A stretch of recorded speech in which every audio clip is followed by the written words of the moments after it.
व्यासपीठावरील सन्माननीय सदस्य, विद्यार्थी मित्र, त्यांचे पालक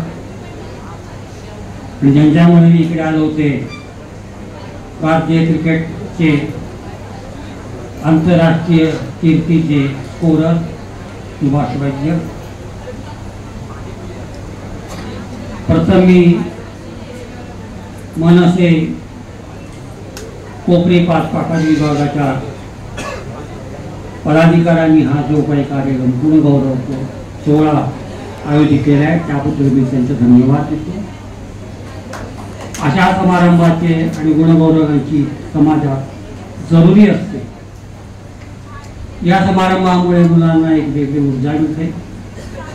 मुलांच्या पाठीवरती एक कौतुकाची थाप ही जरुरी असते आणि या कौतुकीच्या थापीमुळे मुलांचा पुढचा प्रवास सुद्धा सुकर होऊ शकतो. मी तुम्हाला साधं उदाहरण सांगतो.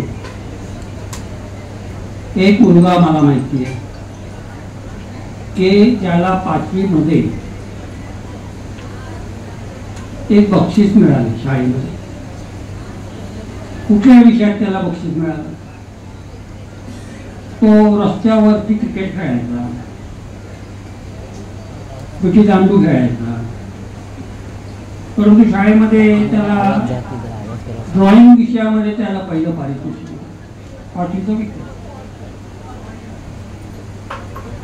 ते पारितोषिक घेताना त्याला जो काही आनंद मिळाला आणि त्यामुळे त्याच्या आयुष्यामध्ये आमूलाग्र बदल झाला आणि तो पुढच्या त्याच्या उर्वरित आयुष्यामध्ये एक अतिशय गुणवंत विद्यार्थी म्हणून नावाजला गेला.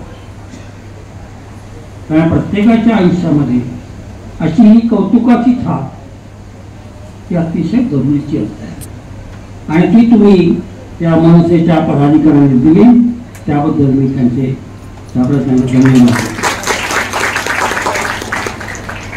आता मूळ विद्यार्थी आपले सर्वांचे मनपूर्वक अभिनंदन आणि पुढील वाटचालीकरता शुभेच्छा.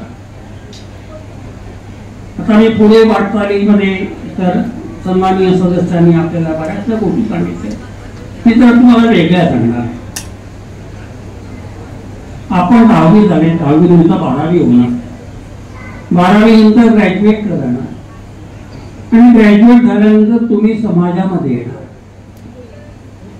तुमची पुढची आयुष्याची 4 वर्ष अतिशय 6 वर्ष 10वीच्या करता 6 वर्ष आणि 12वी पासून 4 वर्ष अतिशय महत्वाची आहे की ज्याला आम्ही आयुष्याचा टर्निंग पॉइंट म्हणतो. तो क्रुशियल इयर. मग अशी आपले सूत्रसंचालकांनी सांगितलं की तुम्ही या पुढच्या 5 वर्षामध्ये जर तुम्ही राजा म्हणून राहिलात तर पुढे गुलाम म्हणून राहा. त्यामुळे हे पुढचे जे 5-6 वर्ष जे आहेत ते कठोर परिश्रम करण्याचे आहेत. तर परिश्रम म्हणजे काय? आम्ही ज्या वेळेला टर्निंग पॉईंट, आमच्या वेळेला इंटर सायन्स होतं, एसएससी इंटर. आमच्या वेळेला जे काही ॲव्हेन्यूज होत्या त्या फार कमी होत्या. आता मला पालकांना सुद्धा सांगायची इच्छा आहे की आज या मुलांना इतक्या सुविधा आणि इतके मार्ग अवेलेबल आहेत काही काळजी करण्याची गरज नाही. पूर्वी कसं डॉक्टर, इंजिनियर, वकील, आज वेगवेगळी क्षेत्र तुमच्याकरता उपलब्ध आहेत आणि या वेगवेगळ्या क्षेत्रामध्ये जर तुम्हाला जर टार्गेट तुम्हाला जगायचं असेल तर तुम्ही कुठलंही क्षेत्र निवडा. ही पालकांना काही कधीही फोर्स करू नका त्यांच्यावरती. त्याला क्षेत्र निवडून द्या आणि त्या क्षेत्रामध्ये तुम्ही कठोर परिश्रम करून द्या. You should remain in the top 10%.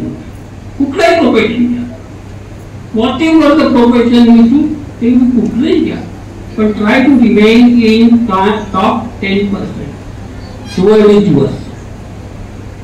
आज जातीकरणामुळे तुम्ही नुसतं काय हिंदुस्थानामध्ये नोकरी करणार नाही, तुम्ही कुठेही जाऊ शकता. त्यामुळे माझी सर्व मुलांना विनंती आहे की त्यांनी संबंध आपलं हे पुढचे 6 वर्षामध्ये आपला आयुष्याचा मार्ग ठरवा. त्याच्याबद्दल नंबर 1 तुम्हाला तुमची मातृभाषा आहे ते मातृभाषेबद्दल तुम्हाला प्रेम साहजिकच आहे, असावंच. परंतु त्याबरोबर एक जागतिक भाषा म्हणून इंग्रजी आहे, त्यात प्रावीण्य मिळवा. त्याचबरोबर एखादी इंटरनॅशनल ॲडिशनल लँग्वेज, उदाहरणार्थ स्पॅनिश, मॅन्डेरियन, फ्रेंच, कुठली तरी एखादी भाषा. कारण असं आहे की तुम्ही उद्या नोकरी करायला काही हिंदुस्थानामध्ये राहणार नाही. आज इतकं जग जवळ आलेलं आहे, तुम्ही कुठे पूर्वीच्या काळी मध्ये लोक ठाण्याला नोकरी करायची म्हणजे कुठे राहायचं वाढत होतं. आता तुम्हाला नोकरी कुठेही मिळेल, त्यामुळे तुम्ही छान तयारी असणार पाहिजे. त्यामुळे कुठलीही एक इंटरनॅशनल लँग्वेज लार्ज नंबर ते अकॅडमिकली मीन्स की तुम्ही अवगत करायला पाहिजे. त्याचबरोबर इन्फॉर्मेशन टेक्नॉलॉजी आणि कॉम्प्युटर सायन्स हे दोन जे विषय जे आहेत ते तुमचं सगळं आयुष्य बदलून टाकणार आहे. कुठलाही सब्जेक्ट तुम्ही उद्या इन्फॉर्मेशन टेक्नॉलॉजी आणि कॉम्प्युटर सायन्स शिवाय तुम्ही शिकू शकणार नाही पुढच्या जनरेशनला. आमच्या काही पुढच्या काय म्हणे की बाबा शिक्षक यायचा आणि बोर्डवरती काहीतरी लिहायचा. आता तसं होणार नाही. तुम्हाला तुमच्या हातामध्ये लॅपटॉप आहे, तुम्हाला हातामध्ये तुम्हाला इंटरनॅशनल लँग्वेज प्रमाणे तुम्हाला इन्फॉर्मेशन मिळते. तुम्हाला कुठेही जाण्याची गरज नाही. तर तुम्ही जर व्यवस्थित अभ्यास केला तर तुम्हाला सगळी इन्फॉर्मेशन या इन्फॉर्मेशन टेक्नॉलॉजी तुमच्या दारात अवेलेबल आहे. दुसरी गोष्ट, तुम्हाला ऍस्पिरेशन पाहिजे. You should be dreaming. आपण स्वप्न बघायला पाहिजे.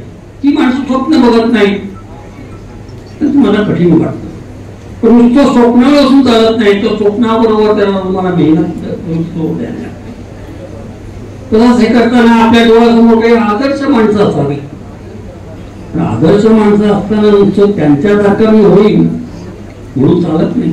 लक्षात ठेवा, प्रत्येक आदर्श माणसाचा जर तुम्ही त्याचा जर आत्मचरित्र बघितलं तर तुम्हाला कळेल किती कठीण मार्गातनं ती माणसं वस्तू झाली. मी सर्व माझ्या विद्यार्थी मित्रांना नेहमी अब्राहम लिंकनचं उदाहरण देतो. तुम्ही त्याचं आत्मचरित्र वाचा. अरे तो माणूस जवळजवळ इतका डिप्रेशन मध्ये गेला होता की विचाराची सोय नाही. 25 वर्ष he was not getting success. Ultimately किती वेळा तो राष्ट्राध्यक्षाच्या निवडणूक हरला. जवळजवळ 25 वर्षांनी त्याला यश आलं. लक्षात ठेवा, यश हे काही सहजासहजी येत नाही. त्याच्याकरता तुम्हाला अपार मेहनत करावी लागते आणि कोणी निराश होऊन जायचं नाही. आज ना उद्या यशाचा दरवाजा खाली उघडला जाणार. त्याच्याकरता तुम्हाला पेशन्स पाहिजे. दुसरी गोष्ट